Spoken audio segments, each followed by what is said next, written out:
Welcome, everybody. Please sit down. Always the same people. Very welcome to the Independent School for the City at this Schools Out number 58. My name is Michelle Provoost. I'm together with Wouter, the Dean team of the school, and I will give a short introduction on what the school is, what we do before we start the evening with our honored guest, Reinier de Graaf. The Independent School for the City. We often call it a playground for urban thinkers, doers and designers. Or we also say it's a school for people who already went to school, for people who have their education, who have a diploma and who have been working for a couple of years and who feel that they should broaden their horizon and do things that normally are not allowed or don't come up in a regular practice. And for that reason we organize courses at the school, but it's also a hangout. As you may have seen, we have a bar, which later on this evening I hope you will experience. And with this school we have courses of different kind, short workshops that are only 1 day, courses of a couple of days, up to a few weeks, so that depends on the topic. And just to show you some of the things that we are doing, I will tell something about the upcoming events. The first one is called To See the World in a Soybean. And that is actually exploring how to solve the problems in the Netherlands concerning air, water pollution, not enough space for housing, companies, army, etc. By exploring the possibility of creating space by basically eliminating veeteelt. What's that again? Livestock. And to make Holland into an agricultural land instead of livestock. So this is about the protein transition. It's called NL Vegan Land, and we do this together with the landscape architect Benno Strootman. Another longer workshop is called Lifehouse, and our cooperator at that time is Stad in de Maak.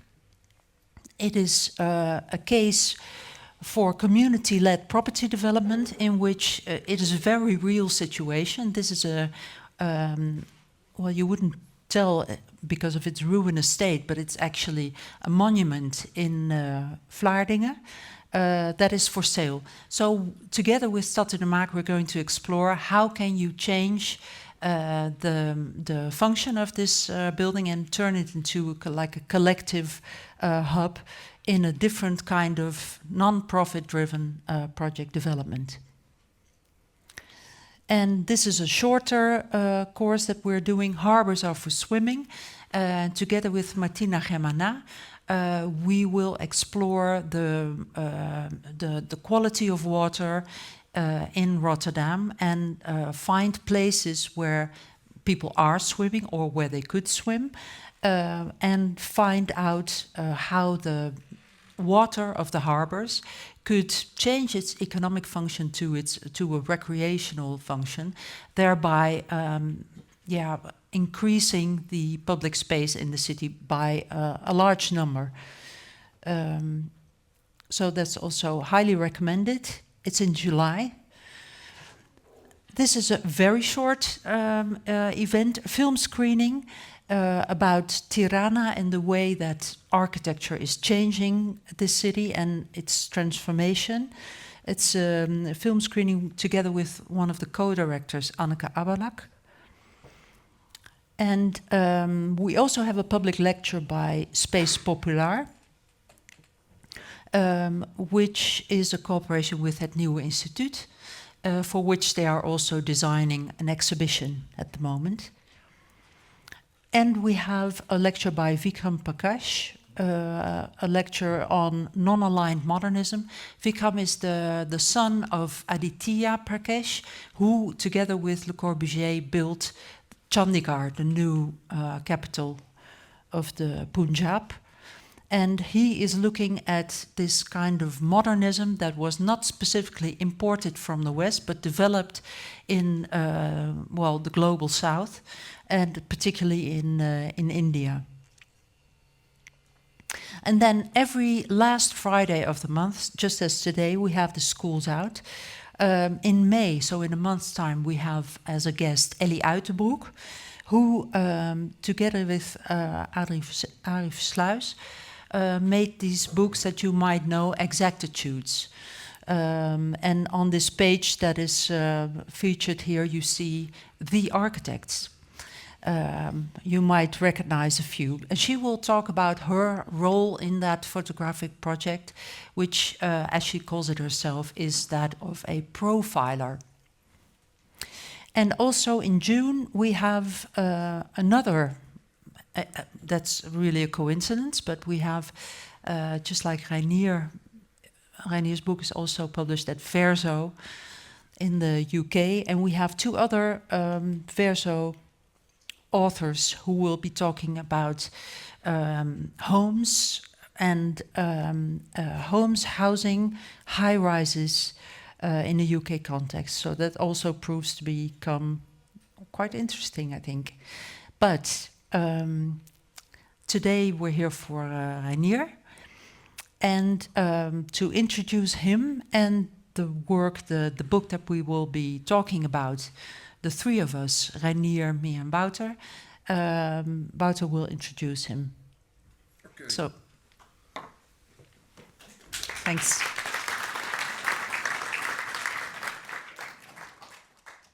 you all for being here.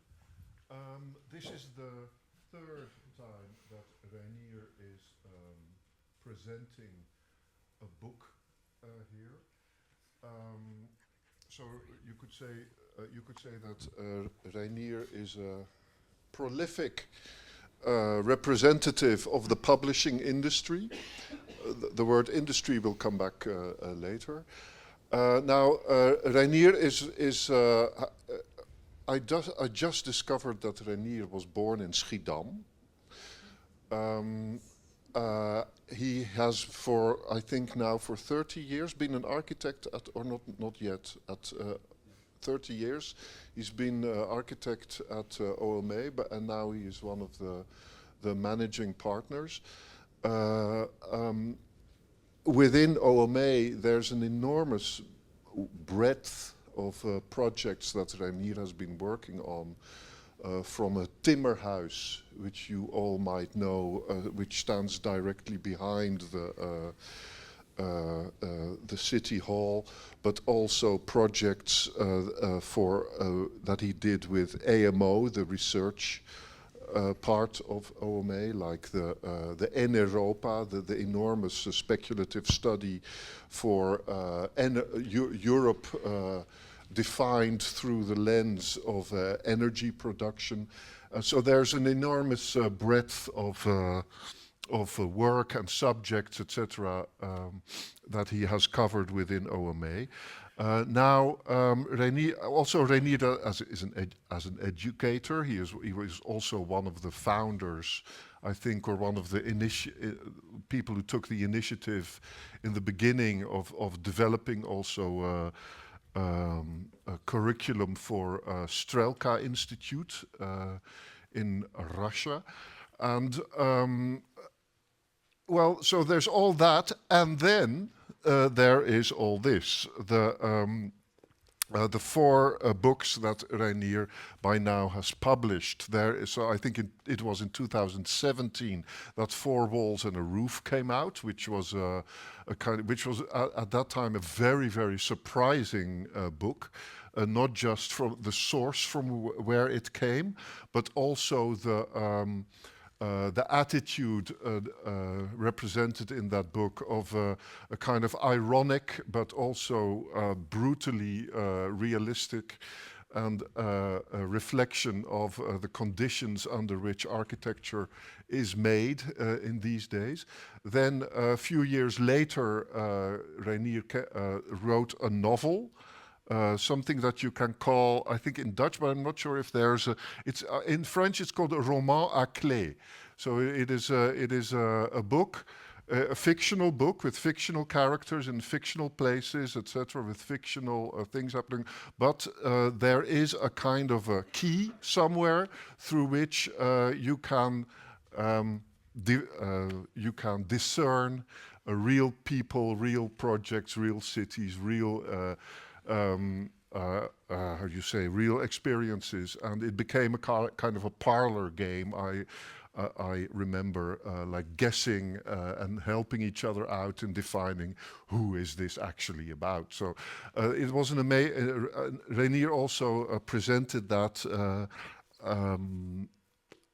here at the school. It was, however, during Corona. So it was a kind of an intimate conversation between me and Michelle and Reinier, which was then beamed out across the whole world. And then 2 years later, I think 2023, we have Architect Verb, which is an amazing book. You could say it's a kind of a linguistic study into the cliches or the jargon or the technical language or the propaganda, whatever, it depends on your mood, how you want to call it, used by architecture. So it is sometimes again a kind of a very cutting description of the lip service paid by architecture to certain worthy causes. And as such, it is also, but it also digs deep into where did these definitions, this way of thinking, this way of expressing yourself, or this way of creating propaganda come from. And now we have architecture against architecture. A 14-point manifesto to revolutionize architecture. Now, it is an interesting kind of part 4 because it is so you could say that the first 3 books were in different modes: analytical, descriptive, critical, etc. of the current state of architecture and the world. And this book is actually a tool and also a proposition. This is the first, you could say, propositional book. And so it is a book that comes up with, a manifesto in itself is of course a tool. It's a tool with a well-known and important pedigree. In the book is, I'm going to just thematize it a little bit how we understood it. The book is, it's in 2 parts. The first, you could say, is they are defined kind of critically, but each part of the book has 7 parts, and like a biblical number.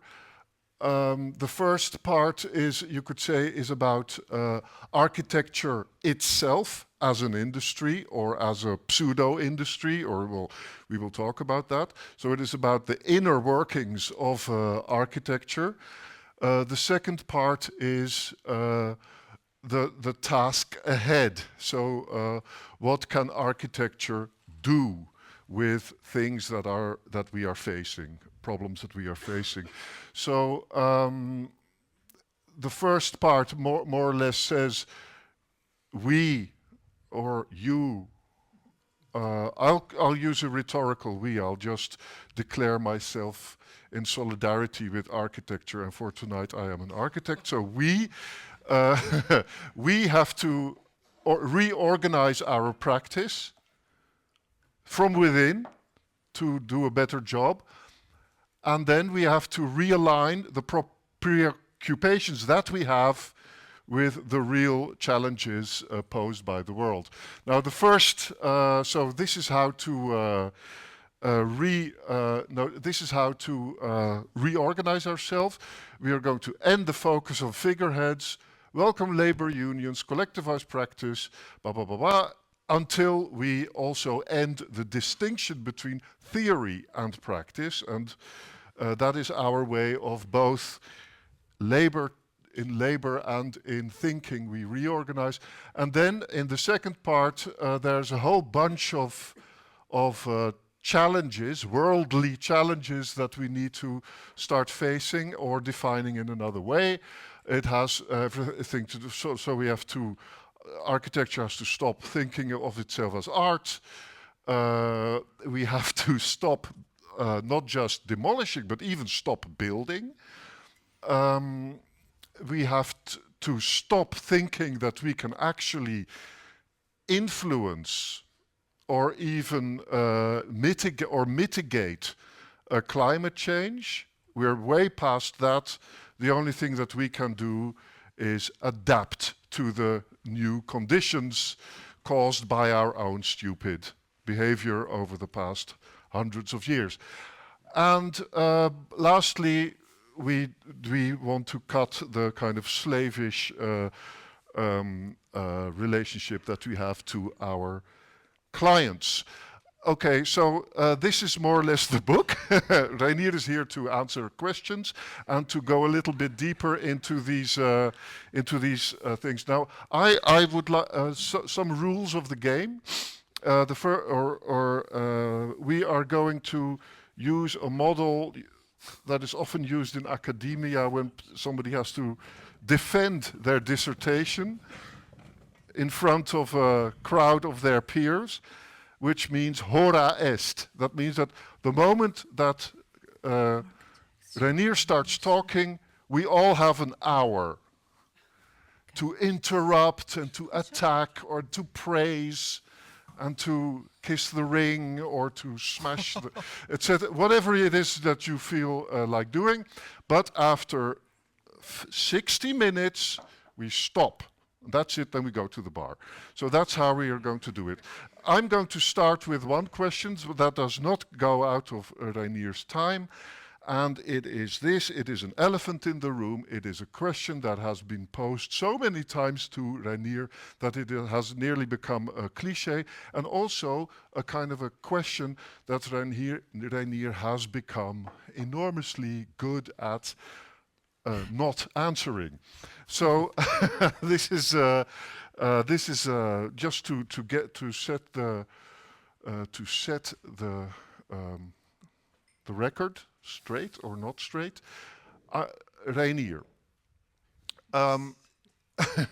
you seem to have built a firewall, so to speak, between you as an author of these books and you as an architect and a partner in OMA.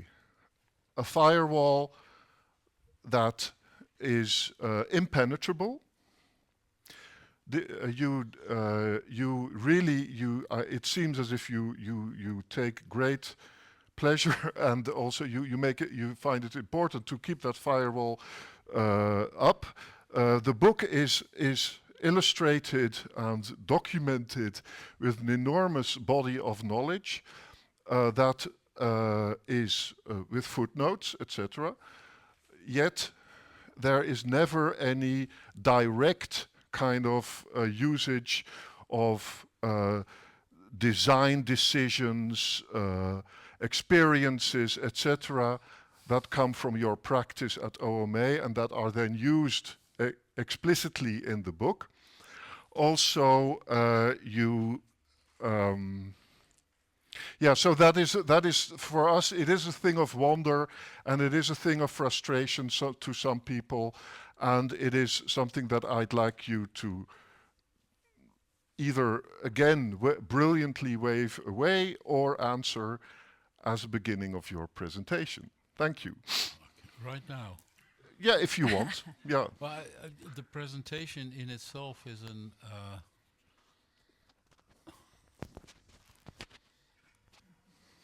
The presentation in itself is constructed as an answer to this question. I didn't. Yeah, I you didn't didn't see that expect coming. this. And Very I bad chess and, player. and of I am. course I had expected this question at the end, as an Yeah. attempt. A checkmate is generally something you do at the end of a chess game and not necessarily at the beginning. But I will give a very brief answer, and Yeah. then we'll probably, because I have a feeling that probably with every recommendation I'm going to make, this is going to resurface. So Exactly. we'll, That's why I'm. we'll discuss it plentiful, and perhaps not as evasive as you fear or hope, but we'll get there. I will say one thing very immediately. I mean, I couldn't have written this book if I didn't work at the office. Although there are no direct references to projects, people, and anything, of course, this book is entirely informed by working. I mean, this is a book. There's lots of theory books that hope to formulate theories that you put into practice. This is a book that attempts to put practice, with all its incoherences, with all its frustrations, with all its weird thing, into some kind of theory, which is also what I think is missing. I would argue that academia and practice are firewalled. I, as an author, and I, as a practitioner, surely are not. I just think it's good if you keep a healthy distance.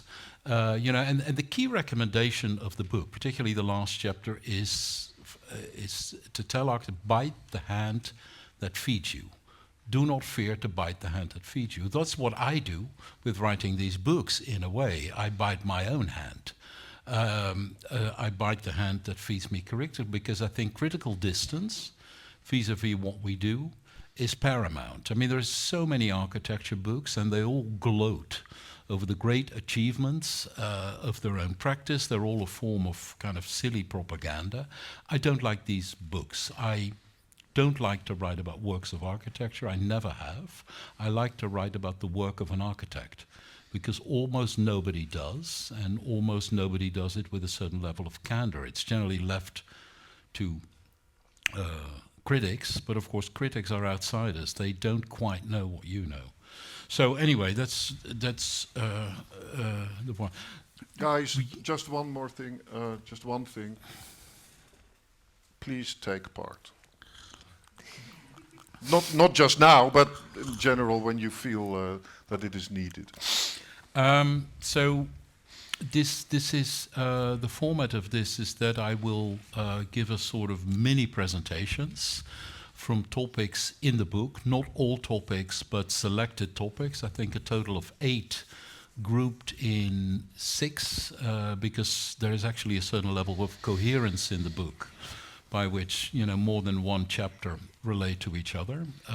So I will do that, and they're evenly dispersed over the 2 parts, architects and architecture. So one of the first things I wrote about, and that's a general point the book makes, is about labor, work.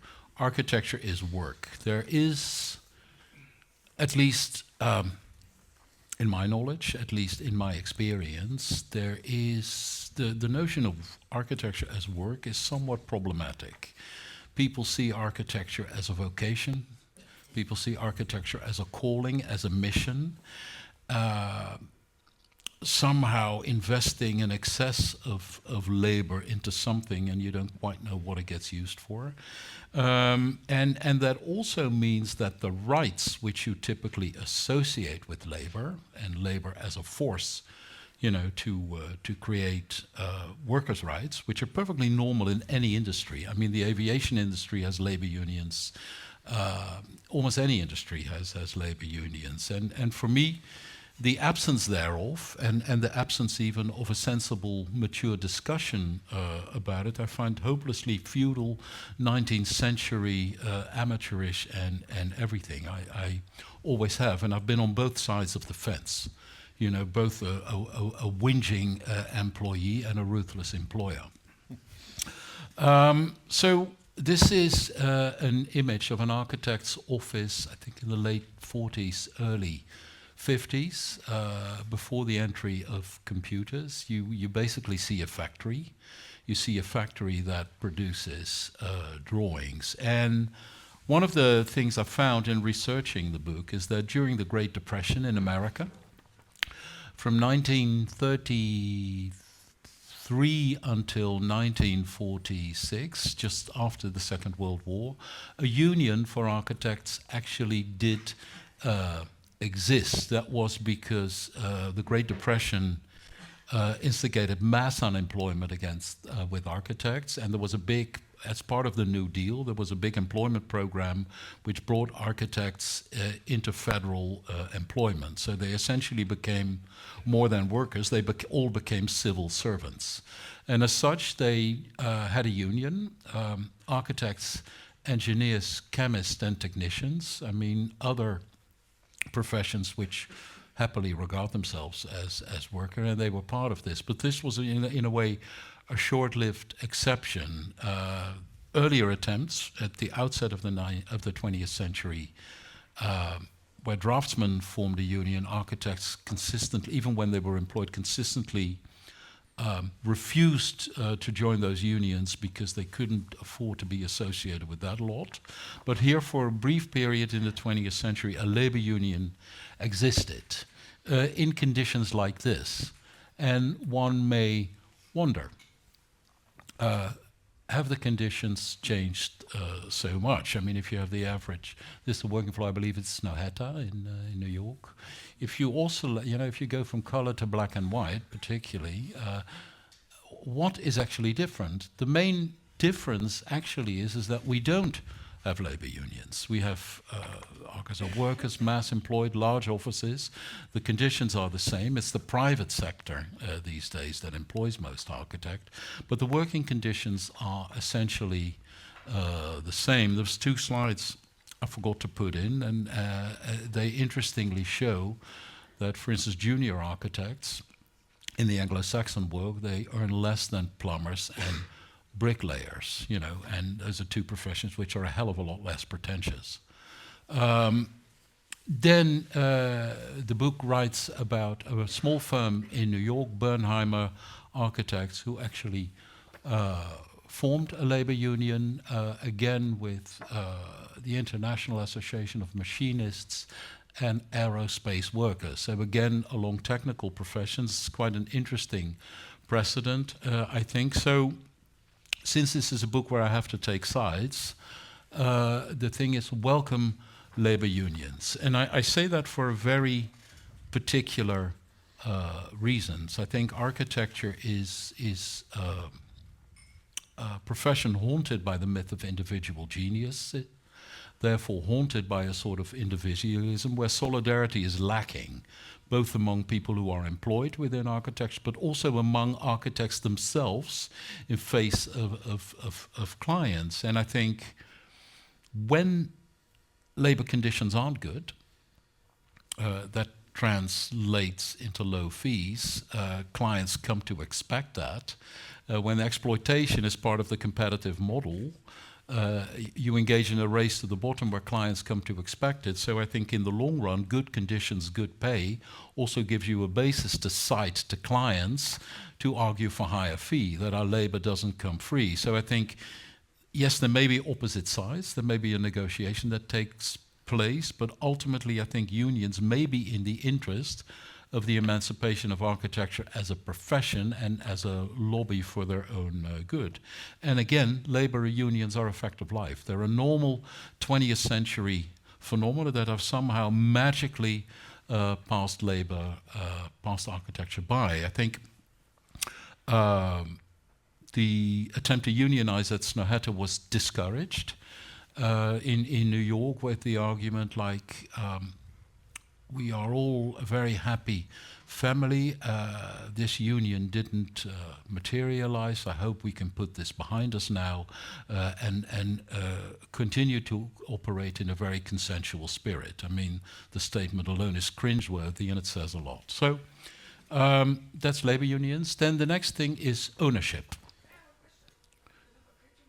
Sure.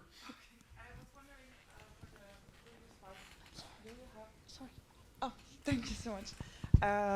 For the labor unions, from your perspective as an employer, how do you practically like implemented in your office, that they Well- are welcome? And then also, just have two questions, maybe I Yeah. give you both.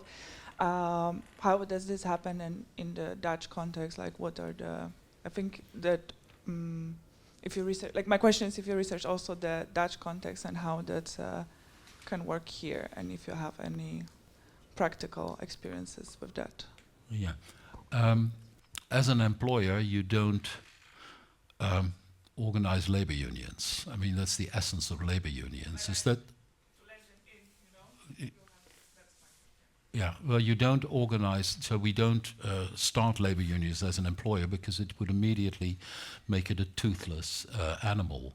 I think, when labor unions present themselves, you deal with it like an adult. You hear their demands, you make the opposite case of the finances of the office, and that's typically the Dutch context as something called the polder model, the polder model, and that is, a negotiated settlements between labor unions and employers that becomes the basis for a collective arbeidsovereenkomst, on the basis of which worked. Such a thing used to exist in architecture. It doesn't anymore. Ever since the 80s, those rights have been gone. But I would say we would face that procedure the way any other industry would face it. And in a way, people make their case, employers make their case. But what we should not do is, in the name of art and artistry, say, come on, we're not workers, this is a vocation, you're part of something great.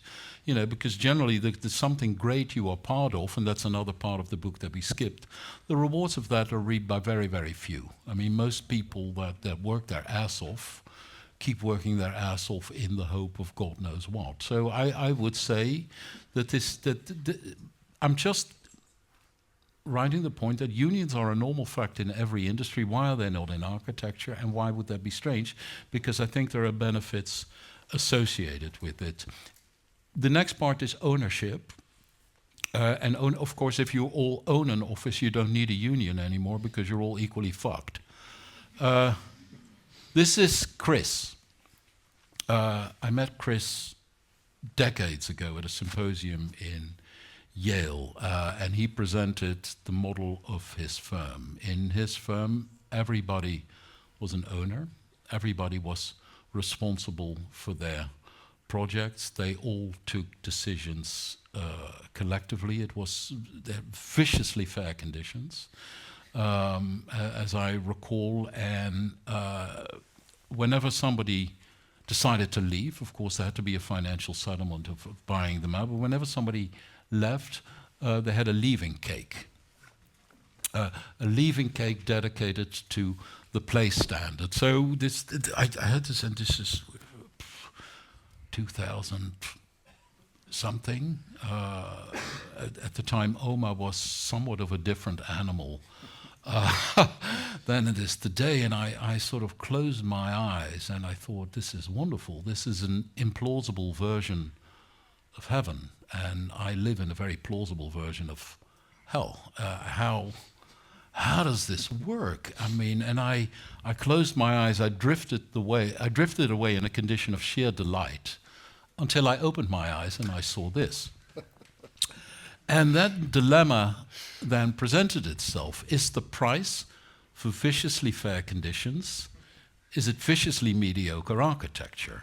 Is the price of fair conditions the sacrifice of the discipline? Because frankly, this is a building that looks like no architect has been involved at all, at least to my eyes. I mean, there's no accounting for taste, but I think it makes the point. But then again, I found that a very lazy conclusion, sacrifice conditions in the name of art, blah, blah, blah. It's a bit of the same story as with labor unions. So we did a little digging, and we found that actually there was a period in the 60s and 70s when many quite interesting architects' offices were all collectively owned, and they did interesting work. Super Studio, collectively owned. House Rucker, collectively owned. I don't know what you want to call this, but you can't call it mediocre. assemble, a more recent example, the Cinerolium, a converted petrol station into a public cinema.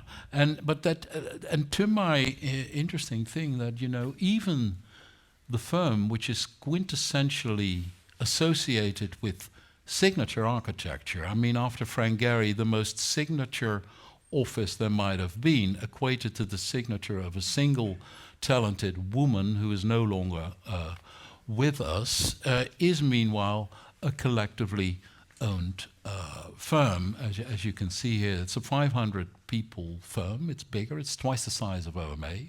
I think Gensler is about 40,000 people, is also collectively owned, but that hardly makes the point of the fact that design is possible with fair conditions. But I always thought that this condition is quite hopeful, and this is actually more than the architecture per se of Zaha Hadid. Is a process that I watch with a certain amount of interest. Can I just ask one technical? Collective if a firm is publicly owned,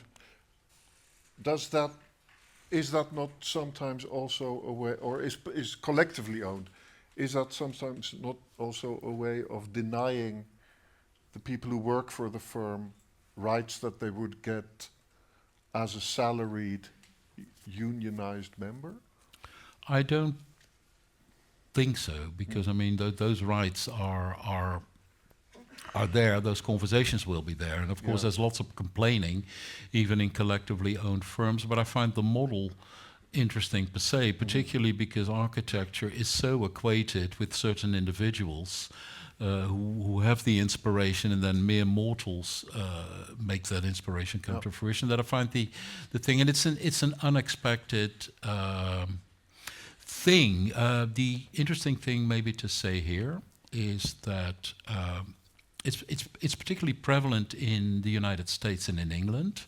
The employment-owned trusts, that's how it financially works, is that they set up a trust that owns the firm, and employees participate in that trust, because I mean there too people come and go, and all of these trusts came with massive tax breaks. They had a real upward motion as of 2008 in England, precisely at the moment of the financial crisis, when no investor wanted to buy firms. It doesn't just apply to architect firm. When businesses weren't, so then businesses were sold to the employees as a way of raising cash.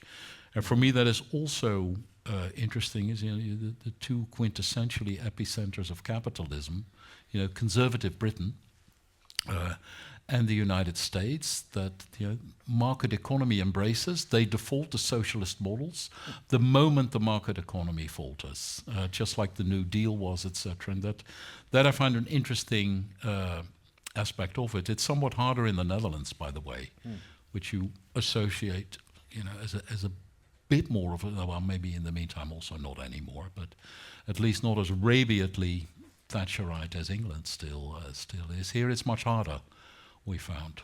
So that's how it works. Okay. Let me ask a question, and I will also give you the chance to ask questions, but I'm wondering about this. Well, your book is full of ambiguities and paradoxes, and I really like that. It's not like one ready formula for everything. Maybe you meant it that way, but I think there's numerous things that you can take from it. But one thing that you describe very clearly is what you call the absolute hell that many people in architects' offices have to go through, and they also endure. So they endure the low salary that they get, they endure the crazy hours, they endure being shouted at or being mistreated, really. And why do they do that? Because they feel they're part of this, it's part of the creative process, it's part of arts. So architecture is art, and this is something that you're clearly explaining why this is a misunderstanding, and the pretenses are way too high. You're basically saying an architect is like a craftsman, and should be on that level. But So my question is, architecture always used to be viewed as a cultural, artistic practice, and it has also profited from that. But if you take that away, if you regard architecture as an industry, which is more and more the case already, I would say for the last 20 years in the Netherlands, what is then the factor in which architecture is different from other industries? Why would you hire an architect, or why would you want to become one? Yeah, I think my point is a little bit the reverse of yours. I think architecture is an industry. That's what these slides prove. It refuses to recognize itself as an industry, and therefore it gets shortchanged. Surely, the artistic pretenses, which we can use to defend ourselves, they apply to the happy few. To the vast majority of architects, they don't apply. They don't even apply to us. I mean, I work on a daily basis where people try to screw you over, whether you're a famous office or not. So in that sense, I think the reality is that architecture is an industry, that it doesn't regard itself as an industry, and it gets shortchanged. You can compare it to craftsmen. I can compare it to law firms, for instance. There's also three-letter named law practices, and there people shout too. There they also invest over hours. But every single lawyer that works there can become a partner at some point. He endures the shouting because there is a career path, which if you endure it long enough, you get there and you make it. And not that that is an ideal world, but it's a rational world, and it's a world where people sort of are emancipated. I mean, to endure only to more having to endure more is all too often the part of the architects, precisely because we do not regard ourselves as an industry, and that therefore the rewards, the benefits, even the fun, that they are just too narrowly shared. And of course, you can bet your ass that the more rise to the front, the stronger the industry will be as a lobby, the stronger it will be to a client. We have to be confident enough that we don't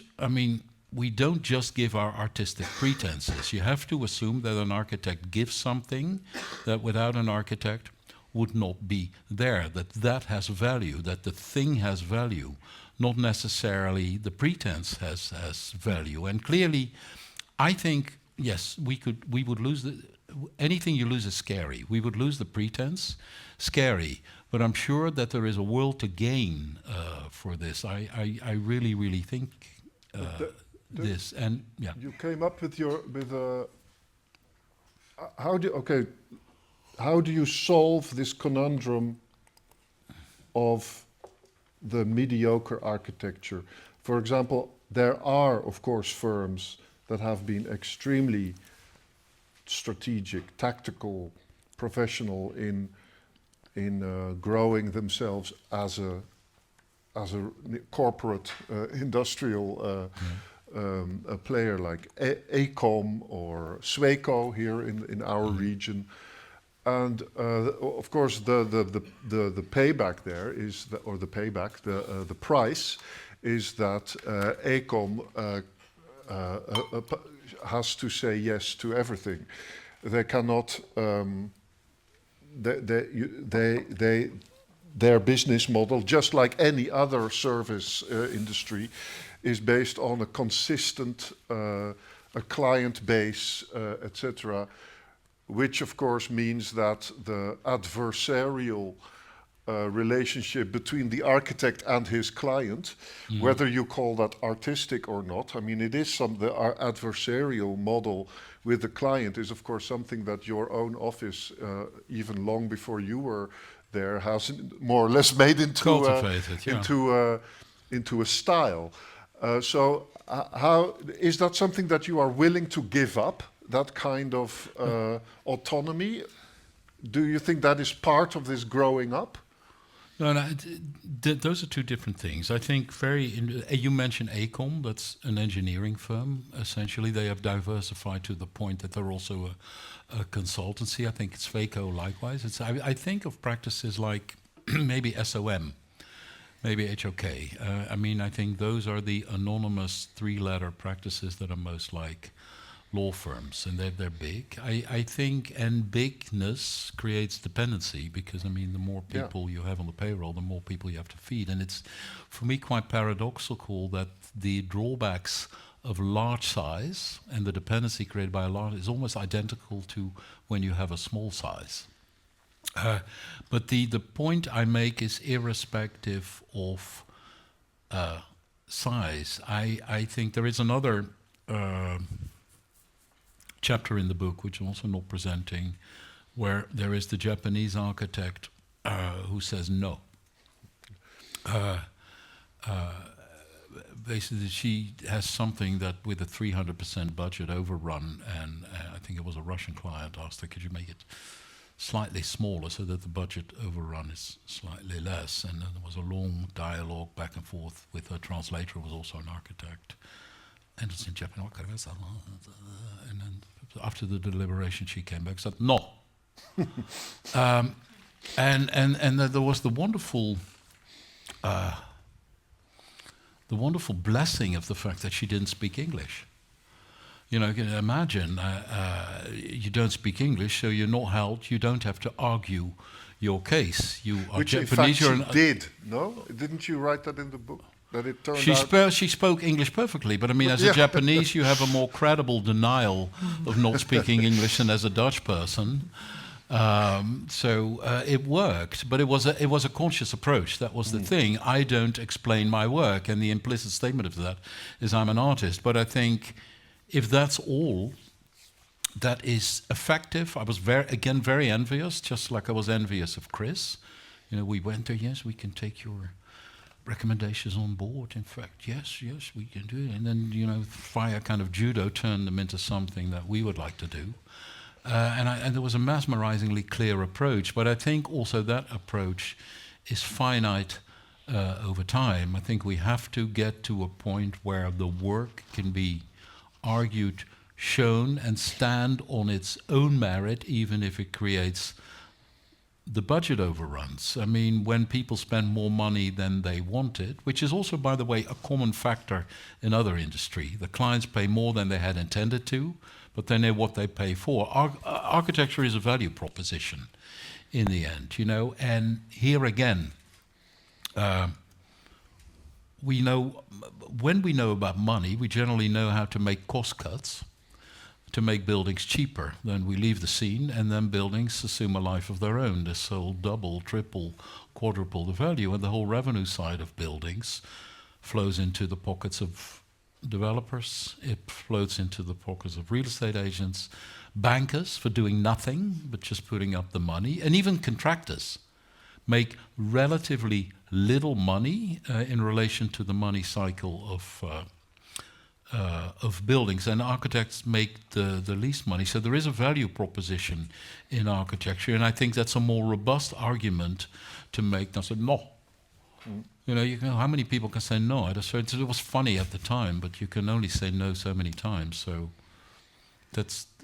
But I must say, many of these recommendations, and this sounds like a horrible disclaimer, they also make me uncomfortable. The initial title of this book was Elephants in the Room. I simply wanted to write a book about all the subjects that make architects, including myself, uncomfortable. Yeah. And then the experiment was, while I was working on that, do the elephants actually walk? Do they march, maybe? Do they march maybe in the same direction? If you take all the soul subjects and you put them in a single book, do you get a sense of where things might be heading, irrespective of the individual recommendation? So that's a dynamic that the book took on while writing it, that even took me a little bit by surprise, and also makes me uncomfortable. But this is the nature of the book, a propositional book. Yeah, let's go to the next elephant. Okay. Right? Yeah, The next unless someone. Yeah. One question. You're talking about a value proposition between architecture and what we produce.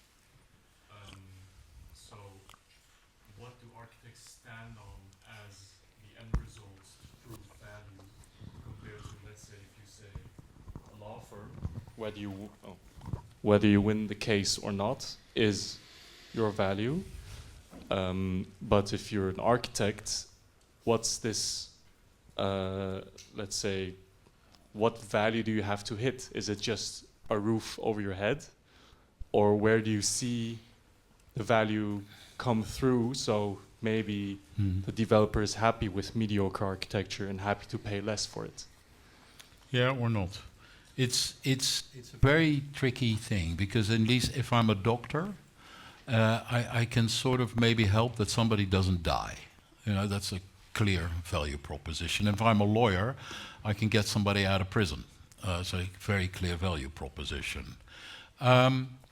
Architecture is more complicated. You know, architecture can in some ways be compared to literature, which you can also argue is an art form or not, but that's another matter. You know, all literature are books. Not all books are literature. Architecture is buildings, at least in a relatively conservative, simplistic notion, let's keep it at that, but not all buildings are architecture.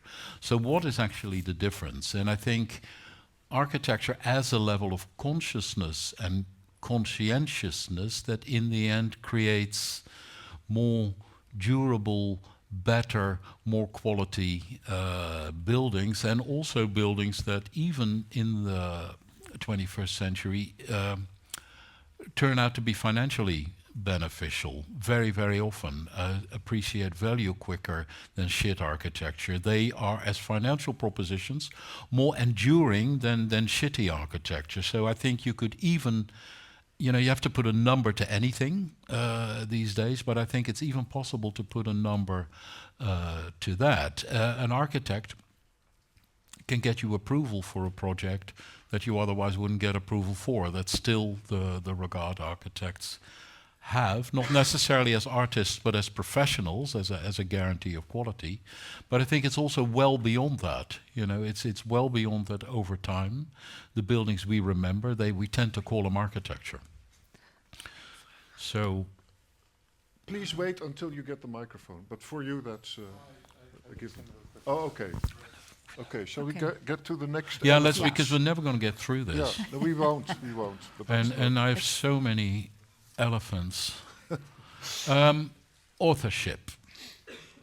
This is Zaha Hadid in Weichang in China. This is another relatively lesser-known Chinese architect in Chongqing. This became a court case. He was sued over copyright infringement, but the Chinese architect had a very interesting defense. Never meant to surpass, or never meant to copy, only wanted to surpass, which I thought was brilliant. I mean, the statement he did. And the statement is a hell of a lot better than the building, perhaps. But I mean, so it's a fine line between a rip-off and a tribute. In general, and that is the essence of architecture. Because look, this we know, Philip Johnson's Glass House. This is a rip-off. Philip Johnson visited Mies' office. He saw the designs of the Farnsworth House, went back to his own office and had his building completed well before Mies did. And Mies has been copied many, many times since. But even the copy has been copied many, many times since. And this is all, you know, and I think between the two men in the 20th century was never more than a friendly dispute. I mean, Philip Johnson got Mies to design the Seagram building, et cetera, et cetera, et cetera. It was all common knowledge and commonly accepted that architecture is this game of emulation, imitation, slight improvements, tradition, blah, blah, blah. Even in modern architecture, there is such a thing as the modern tradition. Now, all of that is about to change. Apple is about to patent the glass house. And the glass house, meanwhile, is, of course, a cliche. You know, it's like Heineken trying to patent the color green, which is impossible. And even with detailed drawings, they're doing this. And you see more and more of this in architecture, and I think it's a form of privatization of ideas that is directly at odds with architecture. A very obvious point, because if we had patented the ideas of Le Corbusier, I think technically we could use them somewhere in 2075 under patent laws. Frank Lloyd Wright maybe slightly earlier, but who would want to do that in this day and age? So it's a very stifling thing. You have this in medicine when there is direct correlation with kind of the amount of patents being held and the breakthroughs in research. And of course, patents somehow fund the research, but when there is too much of that, it completely stifles research and medical breakthroughs. So I would say abolish copyright. In that sense, abolish a taboo on imitation, even rip-offs. Just see yourself as an influencer when people steal your ideas. Is it my turn? Yeah. For sure. That's an interesting. I was thinking. Of course, I'm thinking of not the years of Super Dutch. I'm not sure if anyone remembers those heady golden days of Super Dutch. There was also within, you could say, the architecture community a constant kind of bickering about copying. And a lot of that was ex-OMA people who were copying OMA, copying each other, OMA, etc., etc. But this all fell within what you called like this kind of a friendly bickering between Mies and Philip Johnson. So if you would abolish copyrights now, there's just one devil's advocate question I have for that. What if you are that young solo architect who comes up with a brilliant idea that is more than just a form, and then you see ACOM or KPF or OMA or Daan Rozengaarde stealing it. Isn't there also a part of copyright that has a function within? Within the community of designers. Yeah, of course it does. But I mean, copyright is two things, and maybe it's clear to explain that. I mean, things will get copied, period. And I'm against a kind of an exacerbated legal context around it, because I think it'll be bad. Of course, it makes a lot of sense to keep your ideas relatively private, at least until you've been paid. Normally what happens, there is authorship rights and there's copyright. They're different things. A copyright on a normal project, you transfer it to a client once he has paid the last invoice. So that is a copyright I would seriously advocate keeping, because otherwise you never get your last installment paid. I'm talking specifically at the right to imitate, which will happen, and I think resisting it is pointless. As a young architect, keep your right, make sure you realize it, damn sure, and you can only prove that you're the first, and hopefully get the credit for it. But I think an extremely stifled, and it's partly, I called it abolish copyright. I think this is a trend that is on the rise, and I don't think it's a good trend. So maybe it should read prevent. Because the only people who would actually earn money from this are lawyers, right? Well, no, it means that those with the strongest legal must. Yeah. There was the turning torso from Calatrava is a ripoff of some Romanian genius who only Alex knows. But I mean, I've seen it. I've seen the dates. He was definitely before Calatrava. And of course, the Romanian genius never had the muscle to go after Calatrava. I don't think Calatrava would even have the financial muscle to retroactively sue the Romanian. His ego's probably big enough to do that. But in architecture, there isn't that. But once a firm like Apple, with all their lawyers, with their legal department, which is as big as the State Department in America, once they get their hand on this, it's an entirely different thing, and that is a trend. It's the Egyptians suing Americans for copying the pyramids. I mean, there's the Italians who want to patent the pizza and get royalties on the pizza every single time, and it was so to I save think the there was Italian a economy. Californian yoga teacher who wanted to copyright thousands yoga positions that were thousands of years old. Yeah, what about Monsanto wanting to patent seeds? Yeah. Or T-Mobile wanting to patent the color pink? But then couldn't you not only abolish but go one step further to actively make urban designs open source? Yeah, I'm all for going one step further, but yeah, I mean, of course. I mean, that I like. I mean, that you don't invalidate the recommendation, but suggest a more extreme version of it. I think such thing exists, but I think, you know, architecture in reality is one big open source anyway, particularly with the media-heavy, Instagram-hungry nature of most architects. That is de facto the case. So, can we talk about education? Oh yeah, why Yes, not? please do. I didn't. Yeah. We're the school, after all. Education. This is Harvard.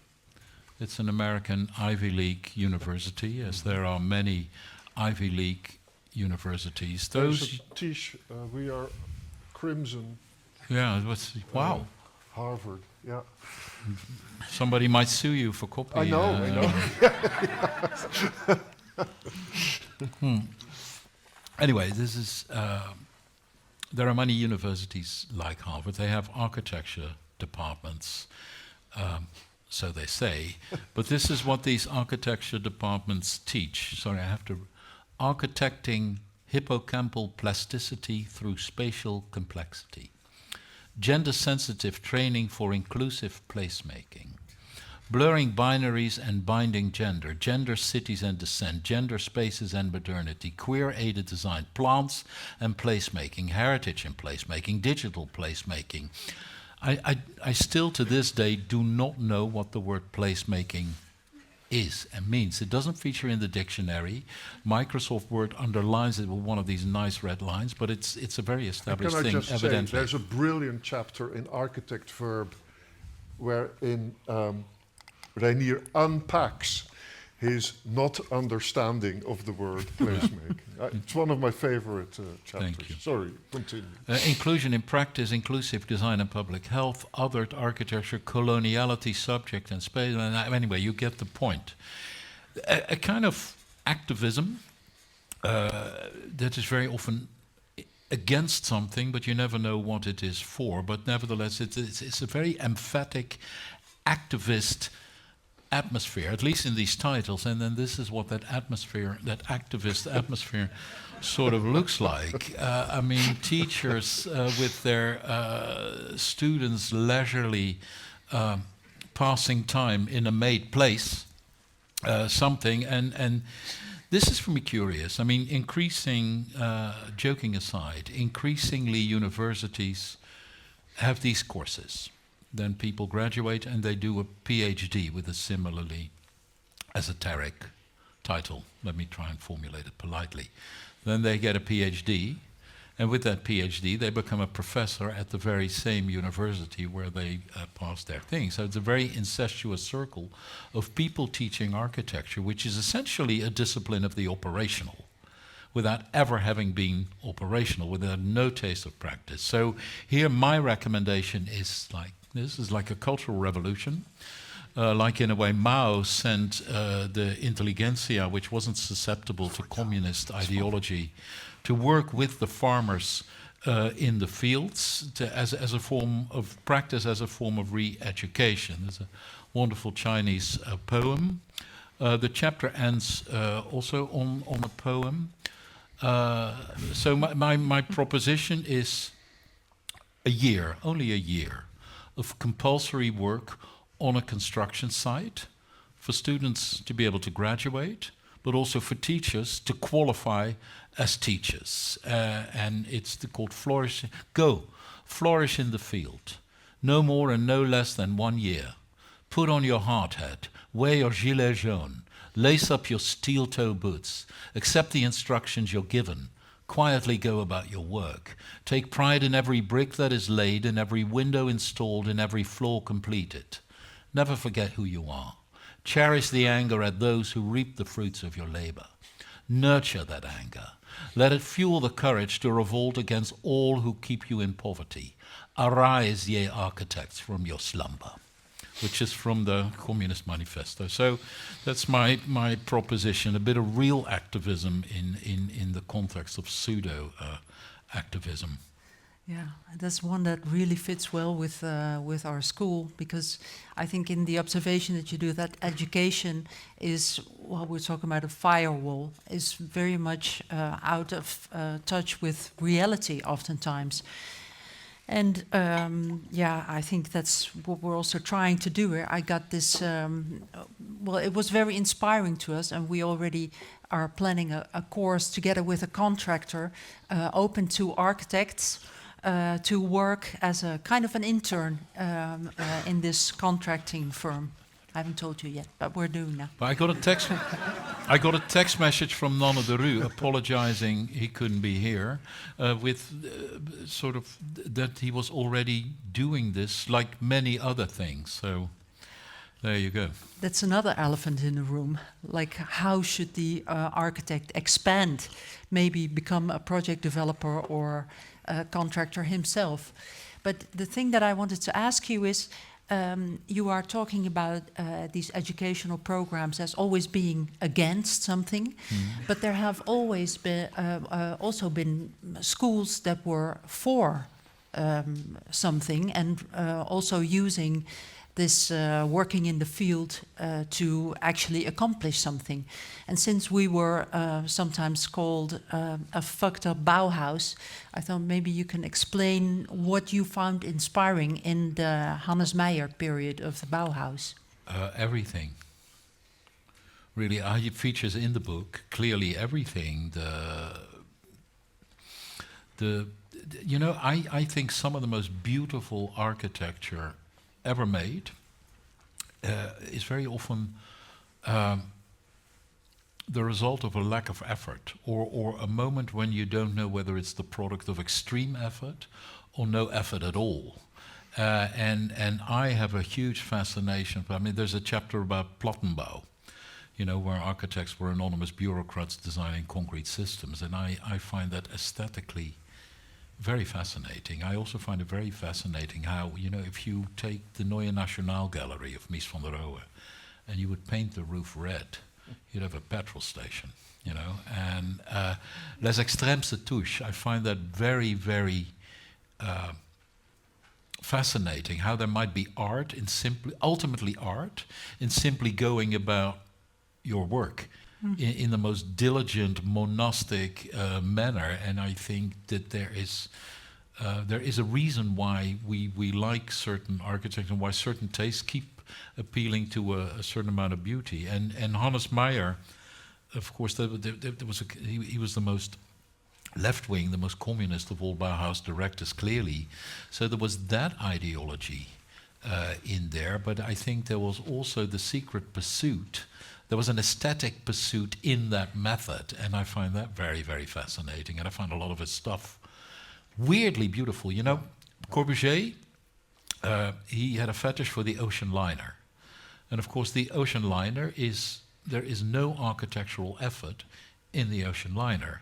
Corbusier needs the ocean liner doesn't need Le Corbusier. Yeah. There is very often, once you simply forget about any mission, any effort, and a kind of lack of effort other than just stubbornly working, you may unexpectedly arrive at the most beautiful things. But it's so interesting that this example that you give, on the one hand, it reminds you of the killing fields under Pol Pot and the Cultural Revolution, where intellectuals, which most oftenly would also be seen as dissidents, were kind of worked to their deaths in the rice fields. On the other hand, it has a lot to do with Buddhism, right? The kind of Buddhist idea of just worshipping, doing your job repetitively, forgetting the ego, etc. And it's interesting that these both. Well, that's just. But I wouldn't advocate. It's not that I mean, in as much as irony is increasingly problematic in this day and age. So I'll say it for the record. I am not in favor of killing fields. No. But and although some of the professors at Ivy League universities may deserve it, I wouldn't wish that upon them. But just you wouldn't want them working on a building either. So well, if they're supervised properly, I think it might be all right.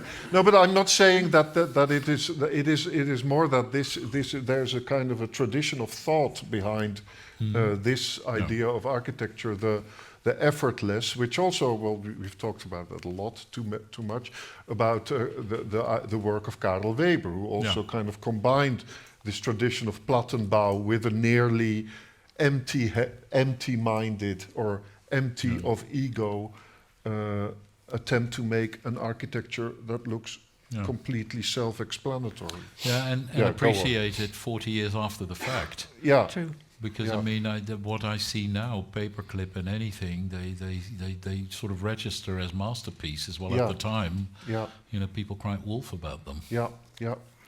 Let's continue. Yeah, and another elephant. Okay, this is Floris Enfield.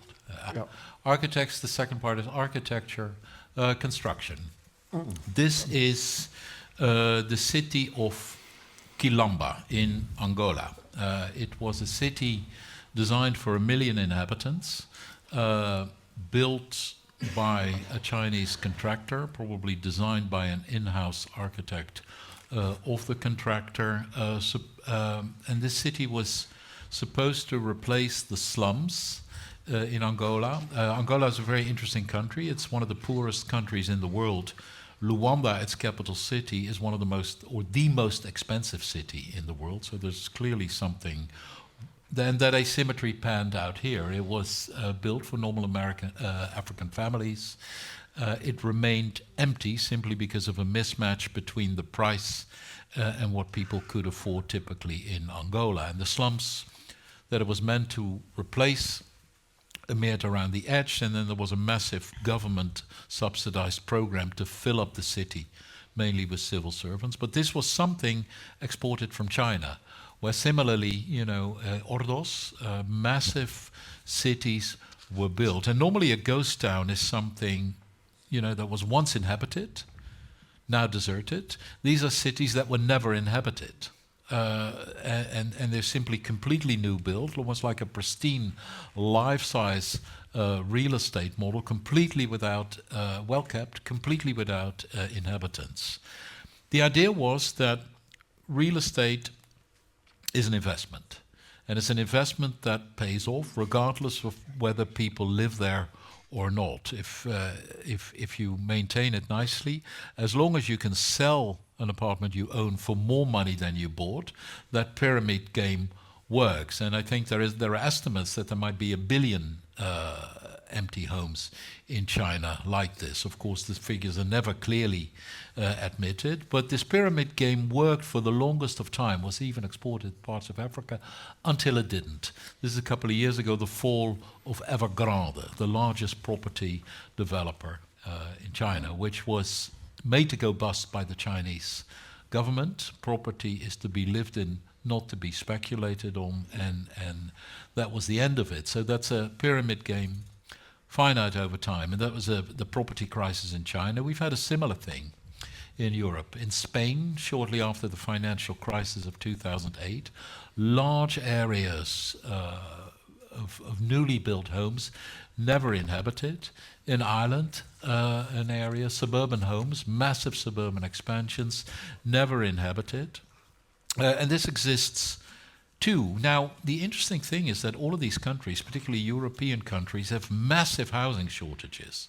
Supposedly, they have massive, ambitious construction programs, including the Netherlands, 10 new cities was a slogan of D66, by which in their election campaign, and even in the Netherlands, if you take a city like Utrecht, there's so much empty real estate also in the Netherlands that presumably an entire population of home searchers could be housed in what exists very, very generously if you do the numbers of built space divided by population. So there is clearly something wrong. We don't have a housing shortage, we have a shortage of affordable homes, because real estate plays this double game all the time, where real estate supposedly answers a human need for space.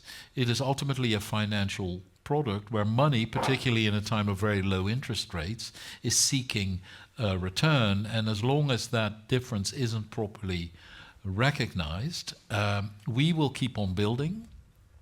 The new buildings will be unaffordable too. In response to that, we will have to build even more. The whole notion that you can drive down prices by building more, I think, is increasingly proving false. We've built more than any previous generation. Nevertheless, the ideal of an affordable home for the common man seems further away than ever. So I would say maybe stop building for a while, so that the dirty secret is brought to light. Maybe create a catharsis, and refuse to build until the conditions that create this have fundamentally changed. Then you wanted me to go straight into this. The other side of this is, of course, demolition. All the countries that have massive vacancies and, quote, housing shortages, they've also demolished housing estates, particularly in the 60s and 70s, in massive numbers. And of course, when you stop building, you will simply need every building you can get your hands on. You will need to use it. You can't just keep it as a monument. You don't even have the luxury anymore to declare certain things monuments and other things not. You simply will need all of them. And the best guarantee for a continued life for a building is a use. So the absurdity, of the Schloss, which by the DDR was demolished because it was a symbol of former German imperialism, and it had to be replaced by the Palast of the People Republic, which of course, when the wall fell, was demolished to make place for a replica of the Schloss. That kind of irrationality, when you stop building, we can simply no longer afford this madness, and we have to pardon all things built. I think that will also create a very interesting line of work for architects, in a way to convert the combined fallout over centuries of their own activity, study history, and maybe appreciate different parts of history on its own terms. And so that's pretty obvious, I think. But the question, of course, is, and I know you get asked this more often, like architects would say, if we don't build anymore, what then is our work? Then we convert existing buildings, and the fees for that are very often higher. If you take, what's his face, Wessel de Jonge. If he works on the same project as we, his fees are higher. They're in a higher class because he is dealing with an existing building for which he can legitimately cite the state and the complexity that brings. And it's very refined sort of labor. So there is a lot to convert. Lacaton and Vazal are very interesting architects. They do good work. And in a period when architecture has a huge identity crisis in terms of what style to embrace, what style to reject, when contemporary architecture is wanton, a wanton pursuit of the iconic for the sake of God knows what. I think it'll add a certain amount of seriousness to what we do. Thomas Heatherwick, who despises Le Corbusier, who tries to make a career out of denouncing Corbusier, maybe you can convert one of Corbusier's villas and shut up. It's funny that this is also your tone, I notice, changes. The whole idea of stop demolishing and stop building, somehow, of all the advices you give, seems to be the most hopeful. Is it? The most optimistic. Well, I'm just making a pop psychological observation that it seems to be the one wherein you appeared to be the most Well, it's engaged. well, the thing is because it triggers a train of thought, Yeah. which is very linear and very logical, and I tend to like that. So of course I would be nervous about stopping building because I'm built for a living, etc. But the more you think about it, this is really common sense, in a way. And if you extrapolate common sense, you get. I mean, it's very surprising that this would even be controversial. I know there's a whole financial system built on building, etc., etc. But I like the logic, so that while writing this, and that's a very interesting thing to have as a writer, that writing can be a way of changing your mind on the subject you are writing about. And I think that's what happened in these two chapters, so hence maybe my enthusiasm. It might happen since it's already a movement, like never demolish or net zero or to find houses and not build them. But it would mean something, I guess, for your proposal of the architecture practice as an industry, because this transformation necessarily is more small scale, not repeatable, usually. Yeah. Questions? I was wondering then, how do you perceive the post in Rotterdam? Is that a conversion or is that a new building? Post? A good question. Huh?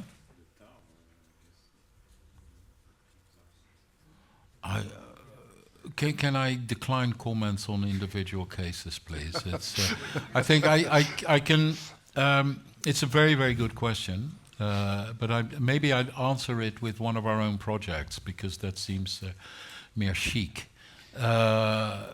We did the restoration of the former Commonwealth Institute in Chelsea in London, which was a building we wanted to save, but in the end, in saving it, I think we only saved the roof, and we ended up building a replica, practically, of the original. Everybody thinks that is a wonderfully preserved monument, only the roof is real and the rest is things. And this tends to happen as well. And you can wonder whether that is good, because it was also because the functional demand spiraled out of control. You can wonder whether that's good, because then all the CO2 emission you supposedly save from not building new are not quite as good. On the other hand, it does give you and a lot of people work. So the whole idea that as architects you'll be unemployed, if even existing buildings turns replica, you're building new after all. It's More questions? No? Oh, just wait a sec. I'm going to try to keep it short because I have a lot of ideas that I want to discuss about this. I'm actually a master's student. I'm writing my thesis right now, and for the sake of not trying to sound esoteric, I came to the exact same conclusions that you're presenting today, except maybe the AI reliance.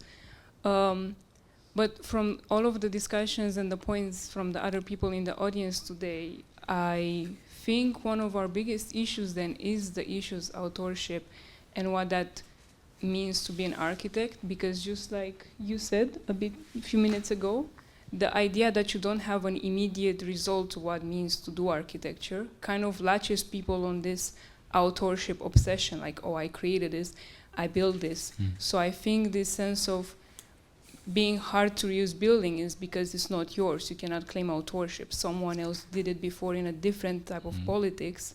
So how can you claim something reused as yours?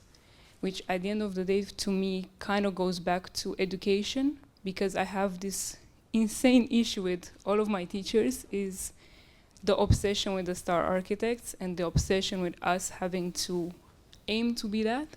Every time you have a history of architecture, it's like, oh, this style and this person and this, which subconsciously creates this idea that you need to be an author of your own work full time. You cannot copy, you have to be an originator of originality, basically, which is impossible, because just like in any other field, take for example physics, all of these laws were already found. What else do you want to find? So at the end of the day, how much new can we produce before we realize that, yeah, at some point we do need to unionize, and maybe by unionization, by uniting, I don't know exactly, by uniting we will relinquish the need, this obsession for authorship, because we would own it together, so then there's not that need of trying to copy or trying to grab or trying to find this physicality for yourself, so you can. So what was your question? My question is, how do you convince other people that this is the way to think, that this is an issue that we have intrinsic? You had a very interesting summary of my book. Thanks for doing that. Yeah, I guess writing a book is one way of doing that. You know, and to all people obsessed with star architects, let's say I've worked with one, to name another elephant in the room. I can tell you how it works, you know, and it doesn't work the way people think. Also, their buildings are collective products. They are the product of interactions between different creative centers, different people, etc., etc. And you can see that also in the stylistic hoopses, that some of, you know, the weird stylistic trajectory of our own work, that it isn't what people think, not at all. I mean, there is a collective practice there. It's just not collectively owned, or at least not yet. But the reality, even behind star architects, is exactly that. It's the fact that architecture, by definition, you are not alone. And I think the obsession with authorship is the obsession with identity is the result of a real identity crisis in architecture that simply refuses to acknowledge that, where fame and vanity still interfere with rational thinking to such a degree that we, in some ways, are our own worst enemy. But I mean, in our firm, it doesn't work like that, that there is, you know, an 82-year-old man who sort of, you know, uses a red biro and then things trickle down to us mere mortals to execute it. It's quite the opposite, actually. I have to say, though, the part before you asked the question, I think it's really excellent, not just as a summary, but also you managed to connect two things. On the one hand, this organizational subject of the unionization, on the other hand, the idea of authorship and identity.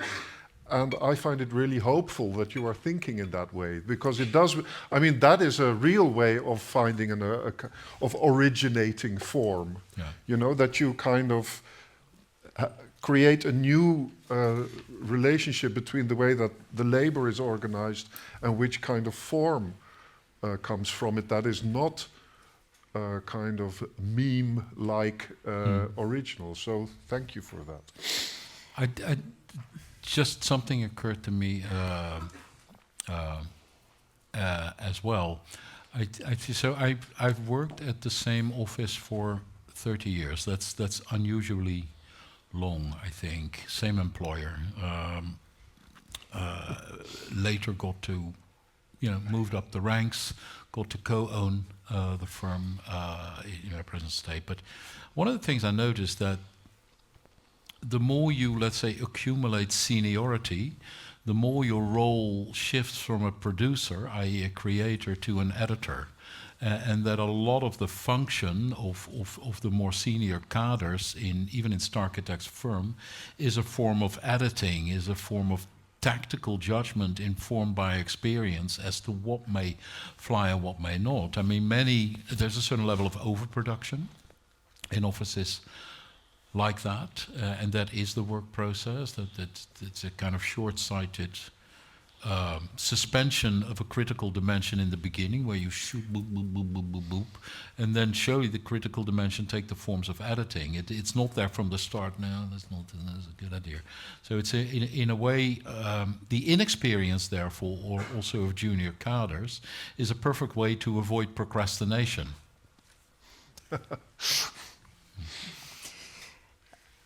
Now, another question. We promised you that after an hour we would move to the bar, that's now. Shall we do one more story by Reinier, or do you say this is enough?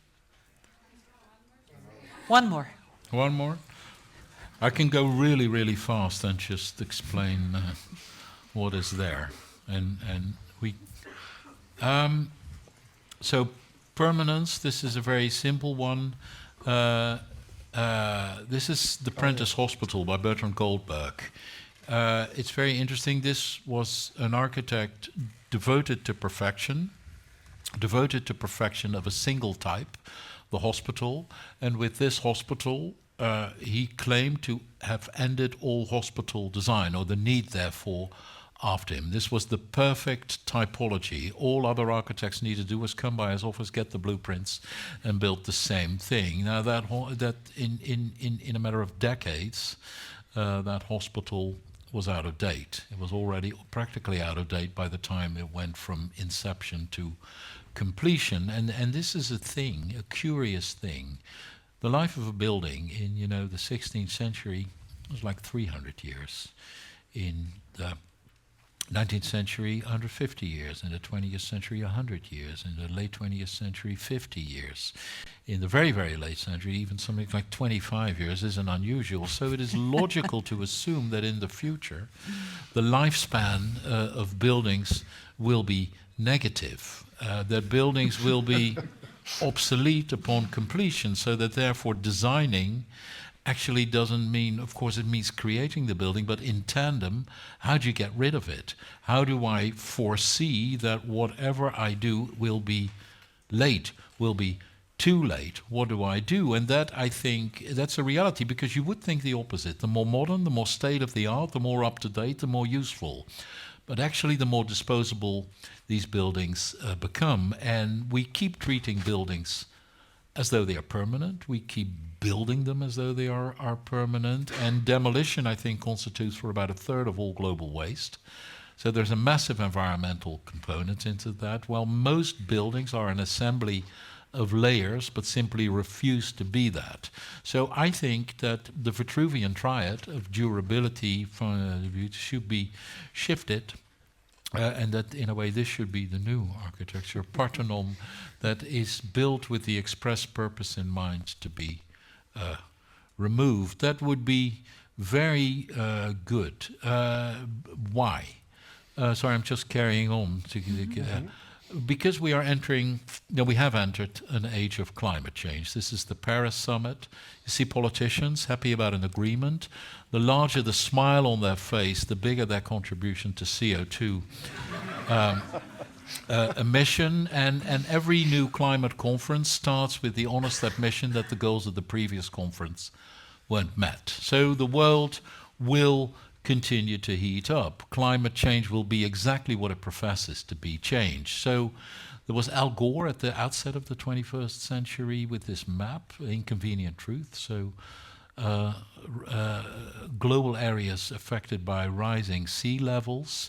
And with pinpoint accuracy, we also have a trend of urbanization. A limited number of conurbations with the pinpoint accuracy are in the flooded areas. So this is the future of architecture, in a way. It's flood protection. So I think there is no way that permanence or that old ethos can be sustained, and that somehow maybe the prototypes of the future are a carefully negotiated surrender with the elements rather than a resistance. Moving cities.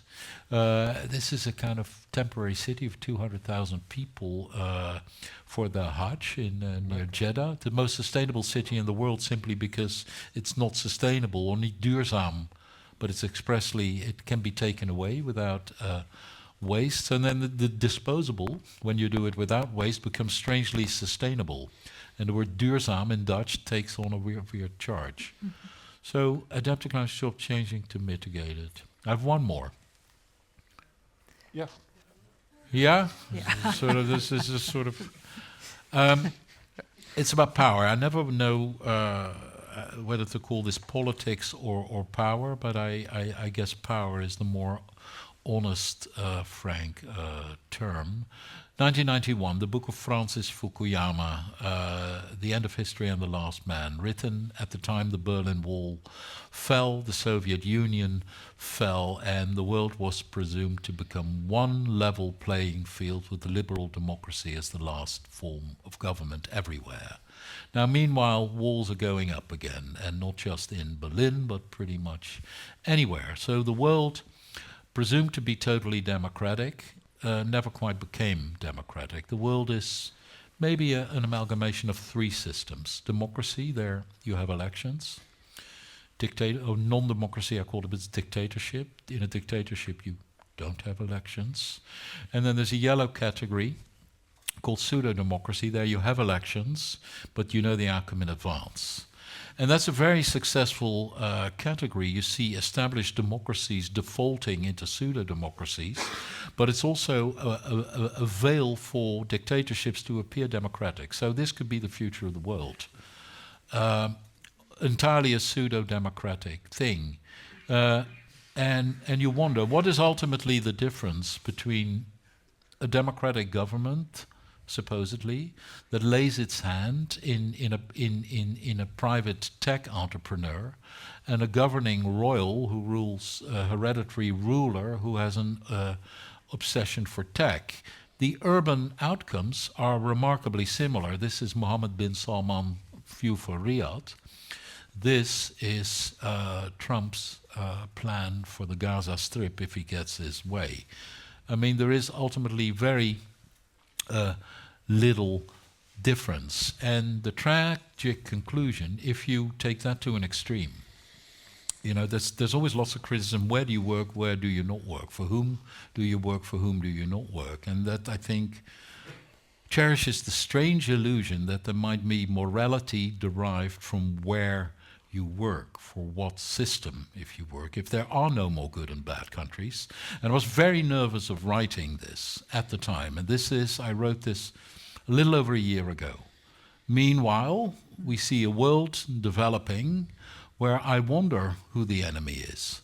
I wonder, etc. I mean, this is panning out. I hadn't expected this, with frightening pace. And I think when there is no more morality in where you work or for whom you work, or when you can't locate that anymore, there is only what you do.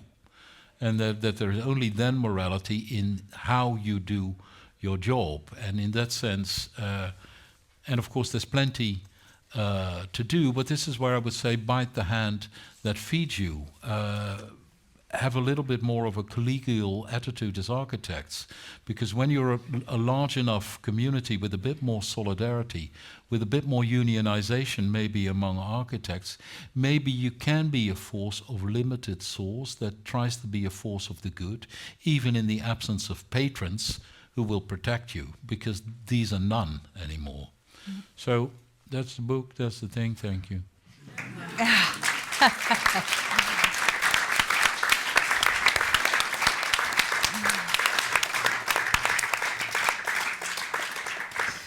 I feel really frustrated that we have ended this evening at this point, because there's that Reinier, how do you say, kept the big explosion for the very end. But that's why we have the bar. So, right? I think so. Yeah. Yeah. Yeah. Yeah. It's a good ending, famous last words. Yeah. Yeah. And Yeah. You will be at the bar, right? Yeah. We have like such a pile of books, so if you want to get a signature, this is your chance. And if you want to get a drink, because it's hot in here, this is also your chance. So thanks again. Thank you all for It was coming. a pleasure. Dankjewel. Wouter. What? Dankjewel. And thank you, Reinier.